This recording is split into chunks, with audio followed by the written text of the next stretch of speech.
New introduction here. I want to get everybody's attention for what I feel will be a lucrative opportunity. It's the first ever NYSE marijuana IPO. We're making history here, and I feel this is just the first stepping stone in what is going to be the start of many IPOs on both the NASDAQ and the NYSE. I feel we're going to have a marijuana sector and marijuana ETFs in the future, and this is just step number one. If you are familiar with the industry, that's all I have to say. I know you're interested already. If this is new to you, this is going to be, in my opinion, the greatest financial opportunity in our lifetimes. This has never happened before. We have an established tens of billions dollar industry that the floodgates are going to open. It's becoming more and more legitimate legally, and this is just step number one. So Innovative Industrial Properties is the company. The ticker is IIPR. It is a real estate REIT that invests in medical marijuana facilities. And for this IPO, we have a new website, www.mjipo.com. I put together an hour of research video going through the filings, researching the company and the executives, and establishing a game plan, looking at some other IPOs and how they have traded. We're going to have a chat room with live Q&A during that day, Tuesday, November 22nd. And we'll also have the live webcam where I'll be showing our charts, going over, pointing out key support and resistance levels, looking at the volume that's coming in. I'm really looking forward to this opportunity. I hope you will join us. Thanks for tuning in. Let's get into the charts. Checking back in on oil. So the video yesterday, I drew this steep uptrend line, and we were watching that level for initial potential profit taking if in a bullish position.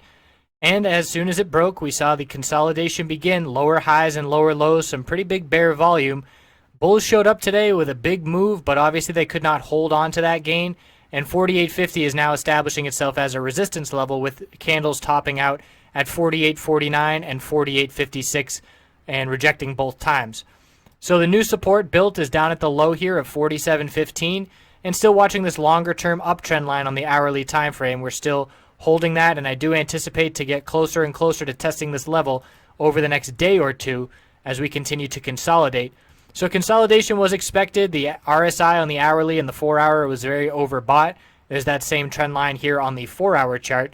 And we can see that we're seeing a lower high, but in terms of the overall bounce, it's very clearly a higher low going back the past few days. So how does this look on the daily time frame? Indecision candlestick today. It is a bearish reversal candlestick, so we will look for further consolidation. But again, as long as we hold this higher low pattern, the bulls are in control of this short-term bounce. And because of the lack of support on the way down, didn't really build many resistance levels. That's why the bulls have made an easy move here back to the upper $40 range. Checking in on the weekly time frame, we had a big bullish follow-through week, and we're going to be watching that $50 psychological resistance. And I do think we are going to test that $50 level in the coming week or so. We just need this consolidation to continue to play out on the hourly. Everything's cooling off significantly. Bullish MACD cross is close on the hourly, and let's see where the MACD is on the 4-hour. Close to a bearish MACD cross, so we could see further consolidation. I would not be surprised to see some red into tomorrow and to test this uptrend support line into tomorrow as well. So, short-term consolidation, mid-term looking for a test of $50. That sums it up. And we have been seeing a delayed reaction. ChartGuys James has been all over it, where oil will make a bull break, and SPY, usually there's times where we see a direct correlation where it's literally tick for tick, they'll trade together. But it seems these days there's a little bit of a lag time. It almost gives a little bit of a heads up to go bullish in SPY or other names that would get correlated with SPY when oil makes a big bullish break. And that happened today with this big green hourly candlestick, and then SPY followed behind shortly after. So we'll keep an eye on that correlation, and we'll keep an eye on this consolidation, and we'll see you tomorrow.